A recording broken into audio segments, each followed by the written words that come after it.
નમસ્કાર ખેડૂત મિત્રો ખેતીવાડીના સાધનોમાં સહાય ચાલુ છે. હાલમાં 2025માં ફોર્મ ભરાવાના ચાલુ છે મિત્રો.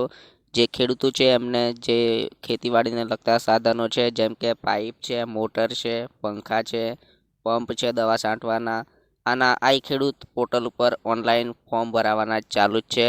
તો જે ખેડૂતોએ ઓનલાઈન ફોર્મ ભરાવાના છે એ વિડીયોના અંત સુધી જોજો. તેમજ મિત્રો ઓનલાઈન ફોર્મ કેવી રીતે ભરી શકાય એ પણ માહિતી આપવામાં આવશે.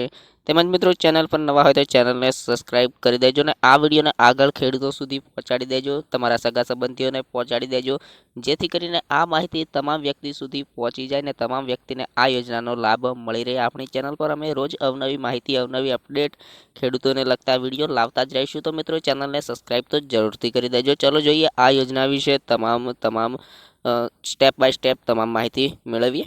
અહીંયા મિત્રો વાત કરવામાં આવે તો આજે આઈ ખેડૂત .ગુજરાત.ગવર્મેન્ટ.ઇનની વેબસાઇટ છે.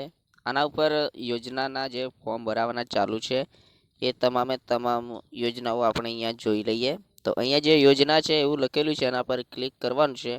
અહીંયા ખેતીવાડીની યોજનાઓ માટે ક્લિક કરો એવું લખેલું છે. પશુપાલનની યોજનાઓ માટે ક્લિક કરો એવું પણ લખેલું છે. બગાયતીની યોજનાઓ માટે ક્લિક કરો એવું પણ લખેલું છે. તેમજ મત્સ્ય પાલનની યોજનાઓ માટે પણ તમારે આ નીચે આપેલું જ છે. તો આ 4 પ્રકારની સહાયતા આમાં આપેલી છે. હવે આપણે ખેતીવાડીના સાધનોની યોજના માટે ફોર્મ ભરાવાનું છે. તો એ યોજના માટે આપણે અહીંયા ક્લિક કરવાનું છે. સૌપ્રથમ પહેલા ઓપ્શન પર ક્લિક કરશું. અહીંયા તમારે ખેતીવાડીના સાધનોમાં વાત કરીએ તો દેખો, ડ્રોનથી છંટકાવ એ પણ ચાલુ છે. પંપ સેટ ચાલુ છે. વોટર કેરિંગ પાઇપલાઇન પણ ચાલુ છે. પાક સંરક્ષણના સાધનો, પાવર સંચાલિત, પછી તાડપત્રી પણ છે મિત્રો. આ યોજનામાં તાડપત્રી પણ છે અને આ યોજનામાં આ તમામ સહાયતા ચાલુ છે. આના ફોર્મ આપણે ઓનલાઈન કેવી રીતે ભરવા એ પણ જોઈશું આ વિડીયોમાં. તો અહીંયા મિત્રો આપણે ધારો કે તાડપત્રી માટે આપણે ઓનલાઈન અરજી કરવી છે, અથવા પંપ સેટ માટે કરવી છે, કે વોટર કેરિંગ પાઇપલાઇન માટે આપણે ઓનલાઈન અરજી કરવી છે, તો આપણે ગમે તે એકની હું તમને ઓનલાઈન અરજી કેવી રીતના કરવી એ કરી બતાવું. તો દાખલા તરીકે આપણે સિંચાઈ સુવિધા માટેના ઘટકો છે, એમાં આપણે પંપ સેટ માટે ઓનલાઈન અરજી કરવી છે. તો એના ઉપર આપણે ક્લિક કરશું. પંપ સેટ ઉપર આપણે ક્લિક કર્યું. તો અહીંયા મિત્રો તમે જોઈ શકો છો કે આ પંપ સેટ છે. અહીંયા જે સહાયતાનું ધોરણ છે એ તમામ તમે વાંચી શકો છો. તમે આની સ્ક્રીનશોટ જ લઈ લો એટલે તમારે વાંચવામાં સરળતા રહેશે. અહીંયા તમે જોઈ શકો છો આ તમામ જે માહિતી આપેલી છે એ તમામ વિડીયો લાંબુ થાય છે, એટલા માટે હું અહીંયા ટૂંકમાં સમજાવવાનો પ્રયાસ કરીશ તમને. બરાબર છે? તો આ બધું તમે સ્ક્રીનશોટ લઈને જાતે તમે વાંચી લેજો. તો મિત્રો અહીંયા આપણે અરજી કરો એના પર ક્લિક કરશું. એના ઉપર ક્લિક કરવાનું છે. અરજી કરો એના પર તમારી સામે કંઈક આવું આવશે. તો તમારે અહીંયા એવું બતાવવામાં આવશે કે તમે ઘટકમાંથી ખરીદી બાદ અરજી કરવાની થાય છે. આ ઘટકમાંથી ખરીદી કરી અને ત્યાર પછી અરજી કરવાની હોય છે.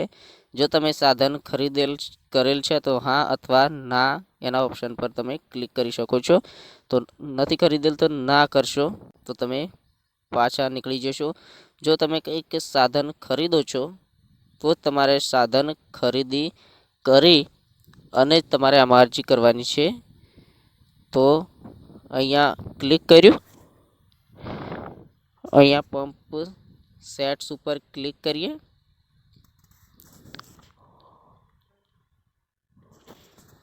અહીંયા પંપ સેટ્સ પર ક્લિક કરી તમે કંઈક તમારું સાધન ખરીદેલ હશે તો તમે આમાં અરજી કરી શકશો. અહીંયા યસ પર ક્લિક કરી દેવાની છે. યસ પર ક્લિક કર્યું એટલે અહીંયા તમે રજિસ્ટર્ડ અરજદાર છો હા કે ના એના પર ક્લિક કરવાનું છે. પછી આગળ વધો એના પર ક્લિક કરવાનું છે. ઠીક છે? અહીંયા તમારે આધાર નંબર, રજિસ્ટ્રેશન નંબર નાખવાનો છે. અહીંયા મોબાઈલ નંબર નાખવાનો છે અને આ કેપ્ચા નાખીને ક્લિક કરી લેવાનું છે. ત્યારબાદ આગળનું ફોર્મની પ્રોસેસ ખુલશે. તમે જો આ યોજનામાં ફોર્મ ભરવા માંગો છો તો તમારે કંઈ પણ સાધન ખરીદેલું હોવું જોઈશે, તો જ તમે એ સાધન માટે અરજી કરી શકો છો. અને તો જ તમને આ લાભ મળવા પાત્ર છે. તો તમે સૌપ્રથમ કોઈ સાધન ખરીદી અને તેના બિલ સંગાતે તમે આમાં અરજી કરી શકો છો. આ અરજી કરવા માટે મેં તમને સ્ટેપ બાય સ્ટેપ માહિતી જણાવી. જો તમને આ માહિતીમાં કાંઈ સમજણ ના પડી હોય તો ફરી વિડીયો જોઈ લો અને એ મુજબ સ્ટેપ બાય સ્ટેપ તમે વિગતોને ફોલો કરતા જાઓ તો તમને આ યોજનામાં ફોર્મ ભરી શકશો. તમે જો કોઈ સાધન ખરીદ્યું નથી તો ખરીદી અને તમે ફોર્મ ભરી શકો છો આ યોજનામાં. મિત્રો ખાસ મહત્વપૂર્ણ વાત કરી લઈએ આ યોજનામાં ડોક્યુમેન્ટ વિશેની વાત કરી લઈએ. તો મિત્રો આ યોજનામાં તમારે ડોક્યુમેન્ટમાં તમારે તમારું આધાર કાર્ડ જોઈશે, તેમજ તમારે 7/12ની નકલ જોઈશે, 8ની નકલ જોઈશે તમારે આ યોજનામાં ફોર્મ ભરવું હશે તો, તેમજ તમારે રેશન કાર્ડ પણ જોઈશે. જો હોય તો નકલ એટલું બધું જરૂરી નથી, પરંતુ રેશન કાર્ડની નકલ તમે મૂકી શકો છો.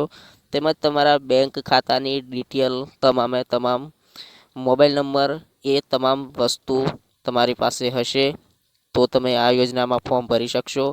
તેમજ મિત્રો આ યોજનામાં તમે ઓનલાઈન ફોર્મ તમારા નજીકના CSC સેન્ટર પર જઈને પણ ભરી શકો છો. તેમજ મિત્રો તમે તમારા ઘરે પણ તમારા મોબાઈલથી તમે આ યોજનામાં ફોર્મ ભરી શકો છો.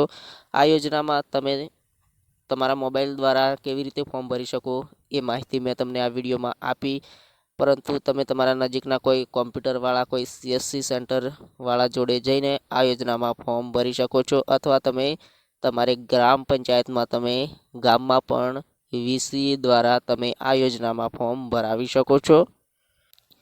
અહીંયા મેં તમને મિત્રો જણાવી દીધી યોજનાઓ વિશે તમામે તમામ માહિતી.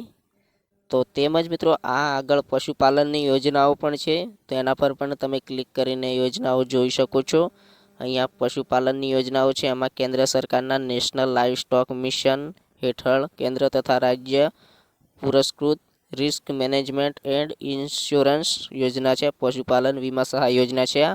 તો પશુપાલન વીમા સહાય યોજનામાં પણ જે ખેડૂત મિત્રોને ફોર્મ ભરવાના છે, જે પશુપાલકોને ફોર્મ ભરવાના છે, ફોર્મ ન ભર્યા હોય તો એ પણ તમે ભરી શકો છો ઓનલાઈન સ્ટેપ બાય સ્ટેપ.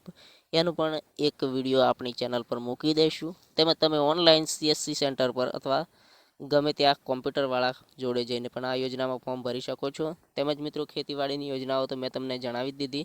તેમજ ફરી પણ જણાવી દઉં તમને કે ડ્રોનથી છંટકાવની યોજના પણ છે, તાડપત્રીની યોજના પણ ચાલુ છે. અને પાક સંરક્ષણના ઘટકોની વાત કરીએ તો પાક સંરક્ષણ સાધનો, પાવર સંચાલિત સિંચાઈ સુવિધા માટેના પણ ઘટકો છે, જેમ કે pump set, water carrying pipeline. એના માટે પણ તમે અરજી કરી શકો છો. તમે આનું જે સાધન છે એ તમામ સાધનો ખરીદી પહેલાં અને પછી તમે અરજી કરશો તો તમને આમાં સહાય 100% મળશે. કૃષિ ક્ષેત્રમાં અદ્યતન ડ્રોન ટેકનોલોજી, કૃષિ વિમાન, એનો ઉપયોગ 100% રાજ્ય પુરસ્કૃત છે, એના પર પણ તમને સહાયતા મળી શકે છે. તેમજ આગળ વાત કરીએ તો બગાયતની જે યોજનાઓ છે એના માટે પણ તમે અરજી કરી શકો છો. મત્સ્ય પાલનની યોજનાઓ માટે પણ તમે અરજી કરી શકો છો. તો મિત્રો આ હતી જે આઈ ખેડૂત પોર્ટલ ઉપર યોજનાઓ ચાલે છે એના વિશે મેં તમને આ વિડીયોમાં માહિતી આપી. મિત્રો આ માહિતી તમને કેવી લાગી કોમેન્ટ બોક્સમાં જરૂરથી જણાવજો. તેમજ મિત્રો આ વિડીયોને આગળ શેર કરી દેજો. અને મિત્રો આવીને આવી રોજ અવનવી માહિતી માટે અમારી ચેનલને અત્યારે જ સબસ્ક્રાઈબ કરી દેજો. તો ચલો મળીએ કોઈ નવી માહિતી સાથે. ત્યાં સુધી બધાને જય હિન્દ, વંદે માતરમ.